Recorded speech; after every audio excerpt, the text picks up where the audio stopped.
Here is a psychological principle that is worth listening to repeatedly until it absolutely saturates you. To think confidently, act confidently. The great psychologist, Dr. George W. Crane, said in his famous book, Applied Psychology, remember, motions are the precursors of emotions. You can't control the latter directly, but only through your choice of motions or actions. To avoid this all-too-common tragedy, marital difficulties and misunderstandings, become aware of the true psychological facts.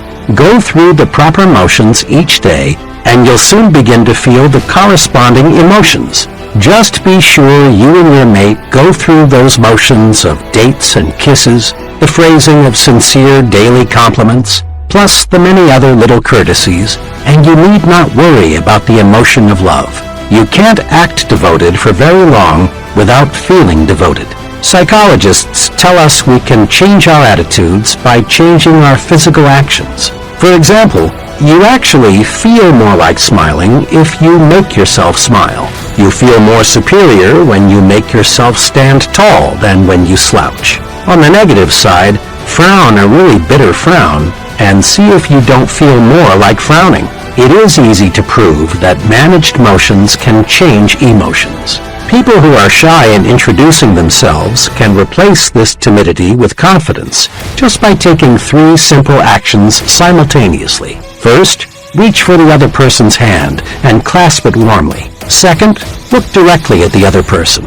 And third, say, "I'm very glad to know you." These 3 simple actions automatically and instantaneously banish shyness. Confident action produces confident thinking. So, to think confidently, act confidently. Act the way you want to feel. Here are 5 confidence-building exercises. Listen to these guides carefully. Then make a conscious effort to practice them and build your confidence. 1. Be a front seater. Ever notice in meetings, in church, classrooms, and other kinds of assemblies, how the back seats fill up first? Most folks scramble to sit in the back rows so they won't be too conspicuous. And the reason they are afraid to be conspicuous is that they lack confidence. Sitting up front builds confidence. Practice it. From now on, make it a rule to sit as close to the front as you can. Sure, you may be a little more conspicuous in the front, but remember, there is nothing inconspicuous about success. 2. Practice making eye contact. How a person uses his eyes tells us a lot about him. Instinctively, you ask yourself questions about the fellow who doesn't look you in the eye. What's he trying to hide? What's he afraid of? Is he trying to put something over on me? Is he holding something back? Usually, failure to make eye contact says one of 2 things. It may say, "I feel weak beside you. I feel inferior to you. I'm afraid of you." Or avoiding another person's eyes may say, "I feel guilty. I've done something or I've thought something that I don't want you to know. I'm afraid if I let my eyes connect with yours, you'll see through me." You say nothing good about yourself when you avoid making eye contact. You say, "I'm afraid. I lack confidence." Conquer this fear by making yourself look the other person in the eyes. Looking the other person in the eye tells him, "I'm honest and above board. I believe in what I'm telling you. I'm not afraid. I'm confident." Make your eyes work for you. Aim them right at the other person's eyes. It not only gives you confidence, it wins you confidence too. 3. Walk 25% faster. When I was a youngster, just going to the county seat was a big treat. After all the errands were accomplished and we were back in the car, my mother would often say, "Davy, let's just sit here a while and watch the people walk by." Mother was an excellent game player. She'd say, "See that fellow? What do you suppose is troubling him?" Or, "What do you think that lady there is going to do?" Or, "Look at that person. He just seems to be in a fog." Watching people walk and move about became real fun. It was a lot cheaper than the movies, which was one of the reasons I learned later that Mother developed the game. And it was a lot more instructive. I still am a walk watcher. In corridors, lobbies, on sidewalks, I still occasionally find myself studying human behavior simply by watching people move about. Psychologists link slovenly posture and sluggish walking to unpleasant attitudes toward oneself, work, and the people around us. But psychologists also tell us you can actually change your attitudes by changing your posture and speed of movement. Watch, and you discover that body action is the result of mind action. The extremely beaten people, the real down and outers, just shuffle and stumble along. They have zero self-confidence. Average people have the average walk. Their pace is average. They have the look of, I really don't have very much pride in myself. Then there's a third group. Persons in this group show superconfidence. They walk faster than the average. There seems to be a slight sprint in the way they walk. Their walk tells the world, I've got someplace important to go, something important to do.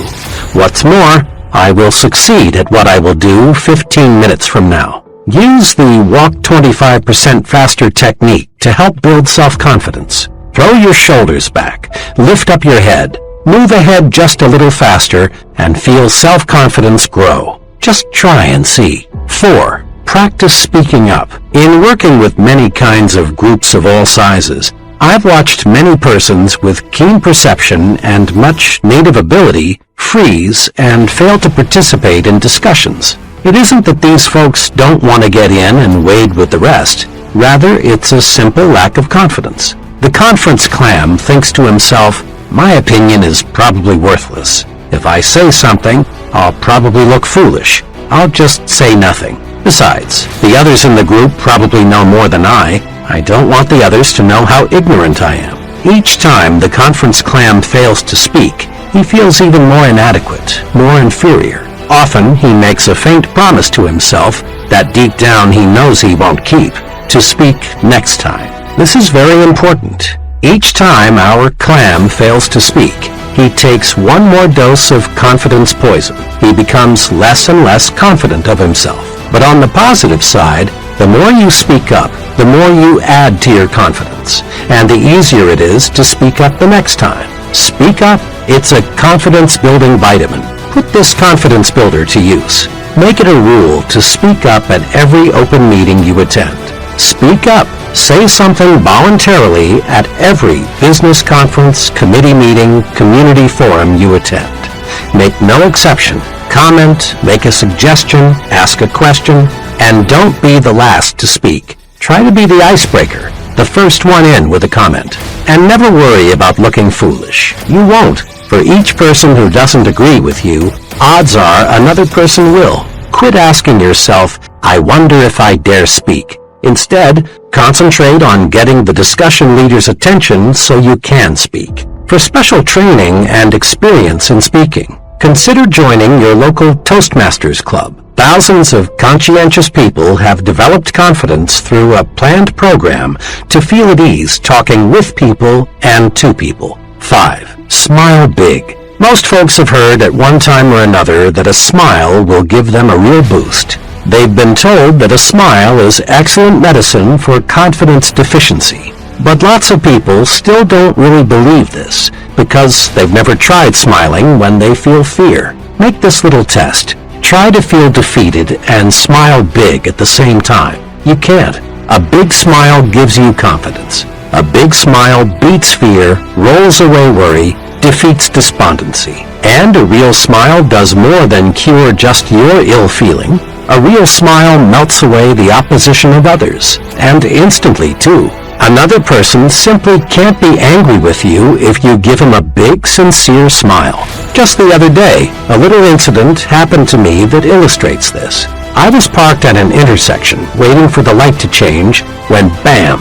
The driver behind me had let his foot slip the brake and put my rear bumper to a test. I looked back through my mirror and saw him getting out. I got out too, and forgetting the rule book, started preparing myself for verbal combat. I confess I was ready verbally to bite him to pieces. But fortunately, before I got the chance, he walked up to me, smiled, and said in the most earnest voice, "Friend, I really didn't mean to do that." That smile, matched with his sincere comment, melted me. I mumbled something about, "That's okay, happens all the time." Almost in less time than it takes to wink an eye, my opposition turned into friendship. Smile big and you feel like happy days are here again. But smile big. A half-developed smile is not fully guaranteed. Smile until your teeth show. That large-size smile is fully guaranteed. I've heard many times, yes, but when I fear something or when I'm angry, I don't feel like smiling. Of course you don't. No one does. The trick is to tell yourself forcefully, I'm going to smile. Then smile. Harness the power of smiling. Put these 5 procedures to work for you. 1. Action cures fear. Isolate your fear and then take constructive action. Inaction, doing nothing about a situation, strengthens fear and destroys confidence. 2. Make a supreme effort to put only positive thoughts in your memory bank.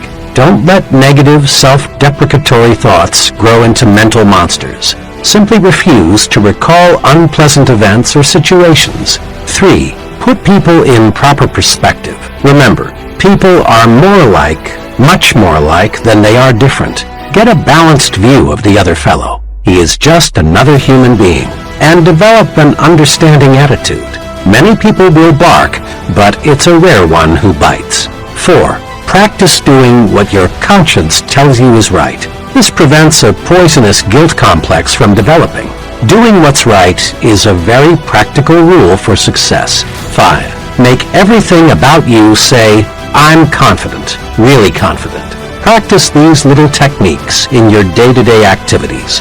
Be a front-seater, make eye contact, walk 25% faster, speak up, smile big.